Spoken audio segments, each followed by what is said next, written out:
In India today, these Sikhs are the living debris of a decade of violence and disruption.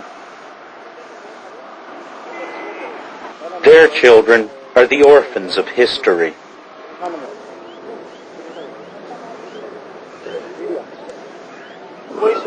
These are the widows of Operation Blue Star, still homeless after 10 years, forced to live in conditions that would redefine the word squalid.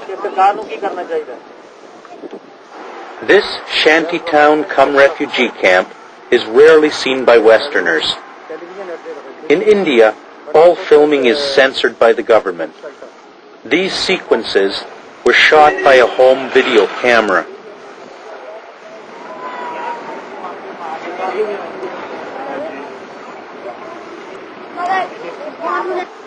This woman lost 25 family members in the pogroms that followed Mrs. Gandhi's assassination. Now all she has to cling to are these fading photographs and her memories of happier times. For most Sikhs in India today, life goes on. It's not always easy, but it is something you get used to.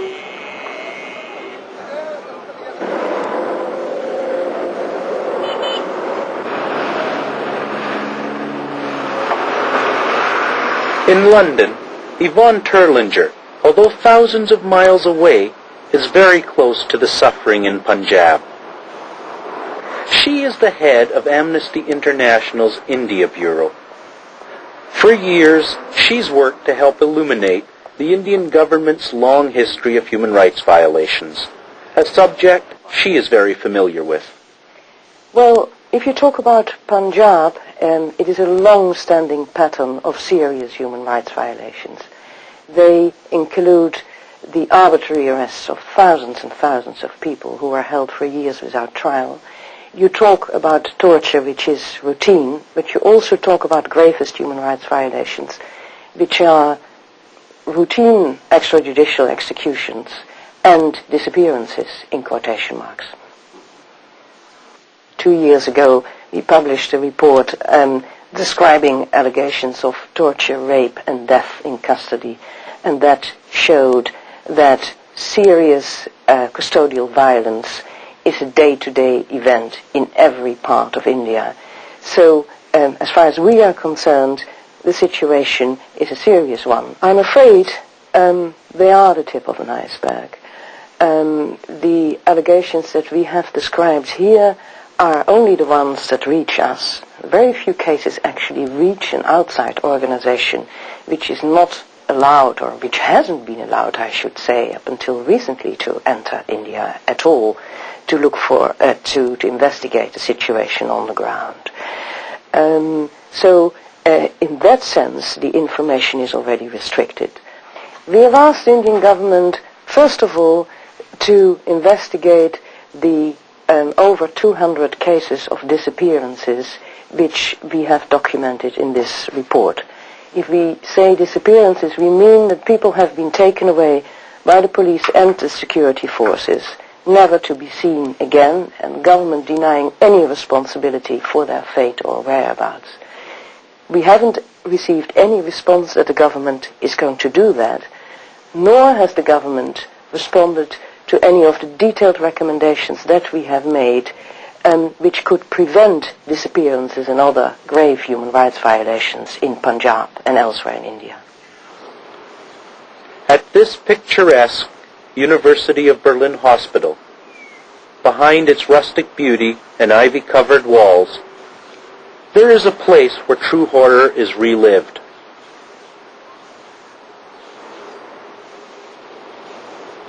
The sign reads, "The Center for the Treatment of Torture Victims."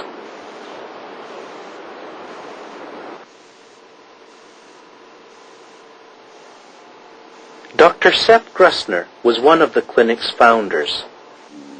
There are lesions, especially by bayonets, during arresting somebody. Well, I had two young men from Punjab who had very characteristic lesions. trying to defend themselves, they placed their hands over their head, and we found fractures of the bones in the forearm. That is very characteristic of defending a blow. Another symptom is if they meet somebody in, let's say, white clothes, like a doctor, they again panic. They may panic. Two of my patients reported that they had been tortured by electricity, and the electrodes were put to penis, ear lobes, and tongue. So it's very difficult to find a proof after that, because we cannot make any biopsy of the penis, for example.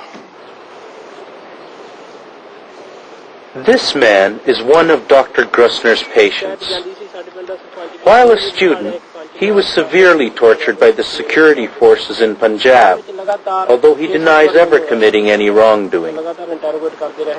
They continuously interrogated me, he says, and did acts to me that are so vile they are unrepeatable. The first time they capture you, they take you into a nearby room, and the first thing they do is swear obscenities at you. Then they strip you naked. They took every piece of my clothing off and tied my hands behind my back and hung me upside down. They strap your naked body and swear such disgusting obscenities at you that you cannot bear to listen to them. Afterwards, when you do not tell them anything because you do not know anything, what can you tell them? When you tell them nothing, they put electric shocks on your testicles. At this time, I cannot conceive children. This man was also tortured and must live with its devastating after effects. The police immediately started questioning me about members of the Federation who had gone underground, he says. Many members of the Federation go underground because of police threats.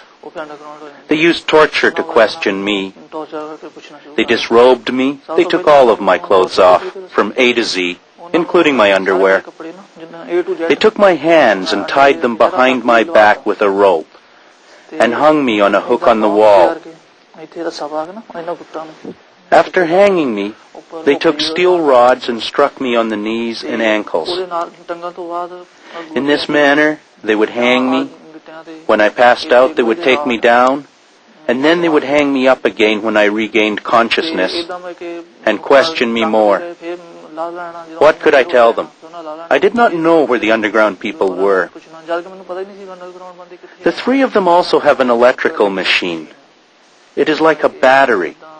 It looks like a motorcycle battery. They give you shocks with this. This battery had knobs on it. They attached these to my ears, to my heart, and then to my testicles, and gave me electric shocks.